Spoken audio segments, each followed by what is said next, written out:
I am so glad you're here because I have something to show you. Are you ready?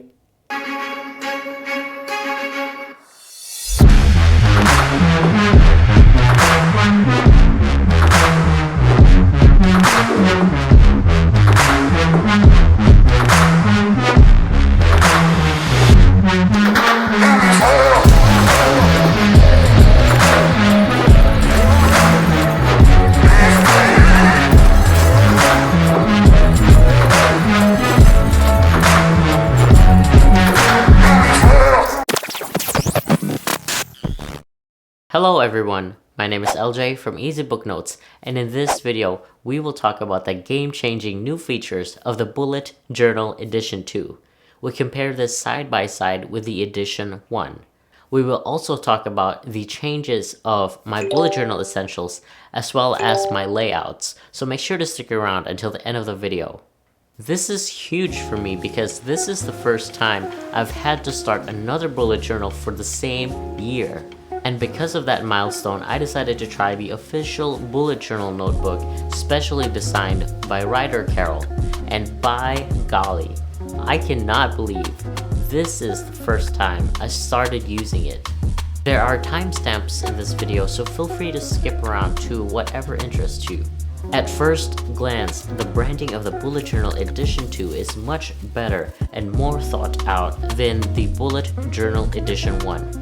The logo is embossed or raised, and quite frankly, the outside appearance looks like a Bible. Similarities of the Bullet Journal Edition 1 and Edition 2 include 3 page markers, expandable back pocket, elastic closure, and both are hardbound and are dotted notebooks. And that's pretty much it. For starters, the key difference of the paper in Edition 2 is that it is much thicker at 120 GSM, which has diminished the ghosting of the pens and highlighters compared to the Edition 1. Another key difference is that the margins on each page are more intentional and equal compared to the Edition 1. This allows the artistic people of our bullet journal community to decorate the pages in both horizontal or vertical orientation. And if you're anything like me who just appreciates the consistency and equal margins, I think this is a step up even from the original Leuchtturm. I would say that the problem that the Bullet Journal Edition 2 has solved is that it helps the bullet journal community quickly lay out our pages and collections, and let me show you what I mean. These little dots are basically signifiers when you're looking for the middle of the page or when you're trying to divide the page in thirds. Say goodbye to counting the tiny squares just to divvy up the page. This is encouraging because one of the frictions when someone is starting the bullet journal method is the layout. And if you have seen Matt D'Avala's bullet journal video, fact, you can. Ugh. And now everything's You see, the thing about journaling is that it's all in ink. Sure, you've got a whiteout pen, but that doesn't do a great job of erasing stupidity. You've got to really plan out each page in advance. Measure each line meticulously. Oh, I miss things.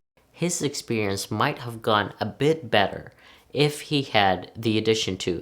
Other changes that are worth mentioning include the page numbers are now in the middle versus at the edge of the paper. By doing so, this quickly helps us find the middle of the page. There is also a dot in the middle of the page that is called a page status bullet. It helps us quickly find the pages that still needs attention or any unfinished tasks and pages that have been completed. There is a separate bullet journal pocket guide, which is basically a smaller version of the bullet journal book. It is pretty handy because you can quickly reference the core practices of the bullet journal method with this simple packet. Behind the front cover, you will find the grid guide, which is a tool that will help lay out and divide the pages quickly. Personally, it is nice that we can reference it without having to count, but I wish there was a way where we can use this on the actual pages. Maybe like a stencil perhaps, so it actually fits on the page.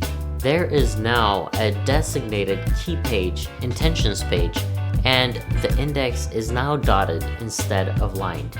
The stickers in the Bullet Journal Edition 2 are much intentional for the practice and designed for the notebook. So the question of the day is, what is your favorite bullet journal brand? And now, my bullet journal essentials. Earlier this year, I shifted from Sakura Micron 0.5 to Sakura Graphic 1. This is for two reasons, and that is to have a thicker writing on the paper, as well as better writing experience. I stayed with the same brand because of its waterproof ink. I also downsized my ruler from 12 inches to 6 inches for portability. It can easily fit in the expandable back pocket. I am still using my gray mild liner highlighter for a little pop of contrast. If you're interested in any of the items mentioned in the video, they are all linked in the description below. And now, the collections. Due to the recent change in my life, which is content creation, my bullet journal had to adapt to suit my new needs. And that is the core of the bullet journal method, for the journal to function for you. Start simple and evolve based on your needs. One of the major changes of my layout is the index. I have realized that my old index does not serve my current needs anymore because it is time-consuming as well as difficult to find my personal and professional collections. So I decided to make a dedicated index for my personal and professional collections. I have also adapted the typical way to write in the index so that the names of the collection does not have to be repetitive, which saves me a lot of time. Another change in my layout is my monthly log. I still do the linear calendar, however, instead of having it on the left side, I now have it in the middle. And the purpose of this is to also separate my personal stuff from content creation. Other people who can benefit from this type of layout include students who also have a part-time job. So you can separate your responsibilities on one column and the other for your student workload. If you remember my very first bullet journal video, this page is divided in 3 rows: goals, to-do list, and notes. In this new layout, I divided this page in 4 quadrants and added ideas. So if you have any bullet journal ideas for me, let me know in the comments below. Lastly, the weekly log. I have realized that I needed more room to write down the notes without having to refer to a different page or start a collection. So I compromised by getting rid of the 24 hours format and instead started at the time when I plan on waking up. Other collections include future log, birthdays, wants and needs, my personal favorite and the only intricate collection in my bullet journal, library checkouts, pay period schedule, and money in. I also have a bullet journal playlist, so if you're interested in that, click on that thumbnail and I will see you in the next video.